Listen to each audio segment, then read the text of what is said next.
கர்த்தருடைய பரிசுத்த நாமத்துக்கு ஸ்தோத்திரம். இன்றைய தலைப்பு பயம். பிரியமானவர்களே, நாம் இன்னைக்கு பார்க்க போகிறது கர்த்தருக்கு பயப்படும் பொழுது எப்படிப்பட்ட வாழ்க்கை, மனுஷனுக்கோ இல்லை சில காரியங்களுக்காக நாம் பயப்படும் பொழுது எப்படிப்பட்ட வாழ்க்கைன்றது தான் இன்றைக்கி நம்ம பார்க்க போகிறோம். பாருங்கள், சத்ரு நம்ம சந்தோஷமாக இருக்கக்கூடாதுன்றதுக்காக அவன் கொடுக்குற ஒரு சுபாவம் தான் இந்த பயம். பயன்றது ஒரு சுபாவமாகவே அமைந்து விடுகிறது.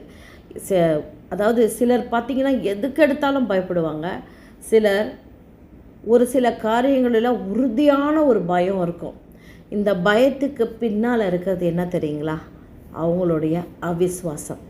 எங்கெங்கெல்லாம் நம்ம அவிஸ்வாசத்தை விதைக்கிறோமோ, எந்தெந்த காரியத்திலலாம் நம்ம அவிஸ்வாசத்தை விதைக்கிறோமோ, அது பயத்தினுடைய வெளிப்பாடு.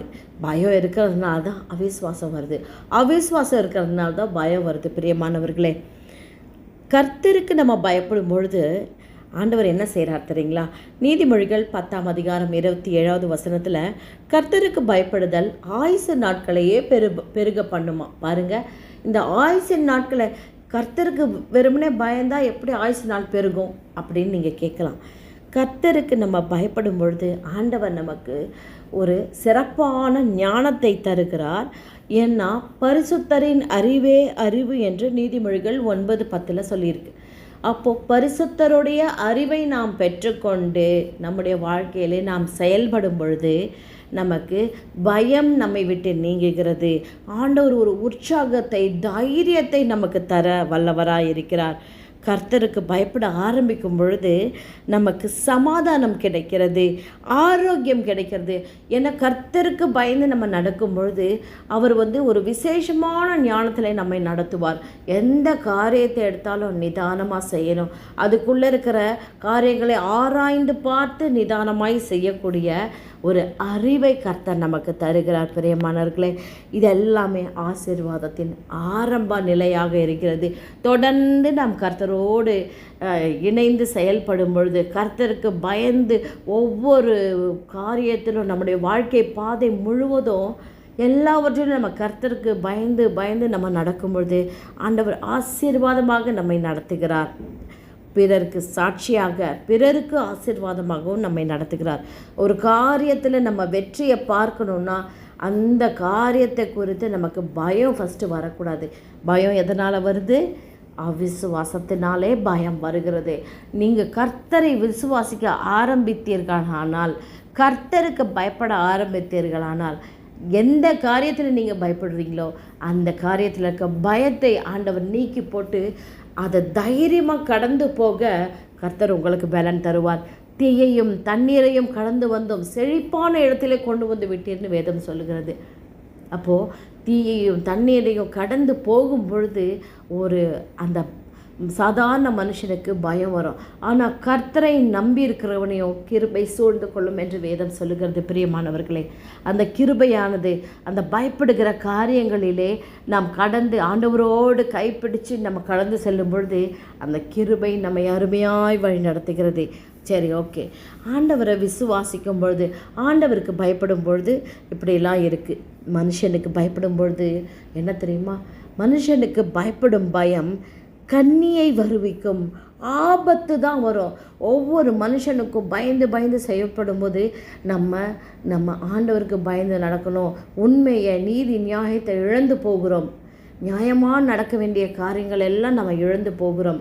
மனுஷனுக்கு பயந்து இவங்கள பிடிச்சிக்கிட்டா இவங்க என்ன சொல்லுவாங்களோ, இவங்க என்ன சொல்கிறாங்களோ அதெல்லாம் நம்ம அதுபடியெல்லாம் நடந்தால் தான் நமக்கு காரியம் நடக்கும். மனுஷனுக்கு பயப்படக்கூடாது. பிரியமானவர்களே, நீங்கள் உலகத்தை நோக்கி பார்த்து கொண்டே இருப்பீர்களானால் உங்களுக்கு பயம் நிச்சயமாக வரும். அதனால தான் என்னை நோக்கி கூப்பிடு, என்ன பாரு, அப்போது என்ன நடக்கும்னு சொல்கிறாரு? அவர்கள் அவரை நோக்கி பார்த்து பிரகாசம் அடைந்தார்கள், அவர்கள் முகங்கள் வெட்கப்படவில்லை என்று தாவீது சொல்லியிருக்கிறார். பிரியமானவர்களே, இந்த மாதிரி மனுஷனுக்கு நீங்கள் பயந்து பயந்து செய்யும் பொழுது ஒரு நல்ல காரியத்தையும் நீங்கள் செய்யவே முடியாது. எல்லாத்துலேயும் உங்களுக்கு அந்த பயம்ன்றது ஒரு இருள் சூழ்ந்த நிலைமை. பிரியமானவர்களே, நிச்சயமாக நம்ம எல்லாருமே இந்த பயத்திலிருந்து கட்டாயம் விடுதலை அடைஞ்சே தீர வேண்டும். பயம் வந்துருச்சுன்னா குழப்பம் வரும், தோல்வியான எண்ணங்கள் வரும், ஒரு இருட்டுக்குள்ளேயே எப்பவும் இருக்கிற மாதிரியே இருக்கும். இந்த மாதிரி வாழ்க்கையை இது ஒரு நரகம்தான். இந்த மாதிரி நரகமான வாழ்க்கையை வாழக்கூடாதுன்னு தான் ஆண்டவர் நமக்காக தம்முடைய ஜீவனையே கொடுத்தார். அந்த அந்த அன்பை நாம் இருதயத்தில் வைத்து கொண்டு நம்ம என்ன செய்யணும்? கர்த்தருக்கு மாத்திரம் நாம் பயப்பட வேண்டும். ஆண்டவர் ஏசாயாவில் 41வது அதிகாரத்தில் பார்த்தீங்கன்னா, தொடர்ந்து பயப்படாதே பயப்படாதே பயப்பட, நான் உன் கூட இருக்க, வலது கையை பிடிச்சு நடத்துவேன்னு சொல்கிறாரு. எல்லா காரியத்திலையுமே ஆண்டவர் வேதத்தில் பார்த்திங்கன்னா அநேக இடத்துல பயப்படாதே. ஏன்னா ஒரு மனுஷனுக்கு பயம் வந்துடுச்சுன்னா அதாவது எந்த விஷயத்தில் அவன் பயப்படுறானோ அந்த விஷயத்தில் அவன் வெற்றியை பார்க்கவே முடியாது. பிரியமானவர்களே, சாத்தான் கொடுக்குற ஒரு பயங்கரமான மாஸ்டர் பிளானே பார்த்திங்கன்னா பயம்தான். பயம் வந்துடுச்சுன்னா உங்களால் ஆரோக்கியமாக சிந்திக்க முடியாது.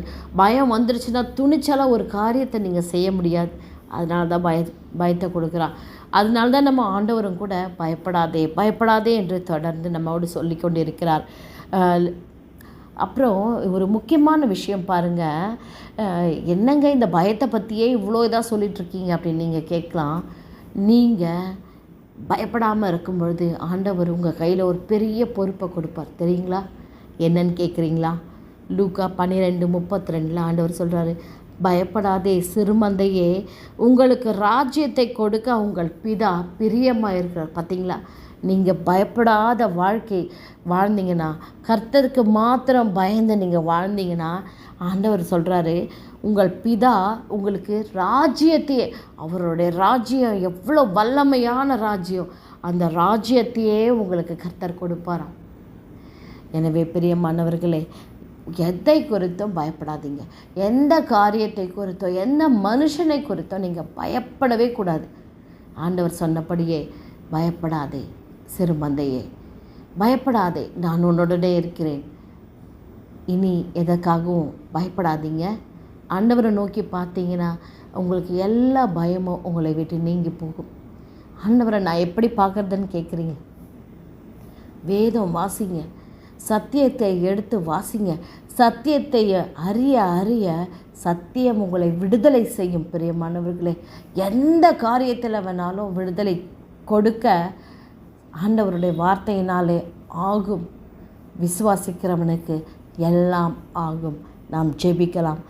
வானத்தையும் பூமியும் படைத்த சர்வ வல்லமையுள்ள தேவனாகிய கர்த்தாவே, உமக்கு கோடான கோடி நன்றி ராஜா.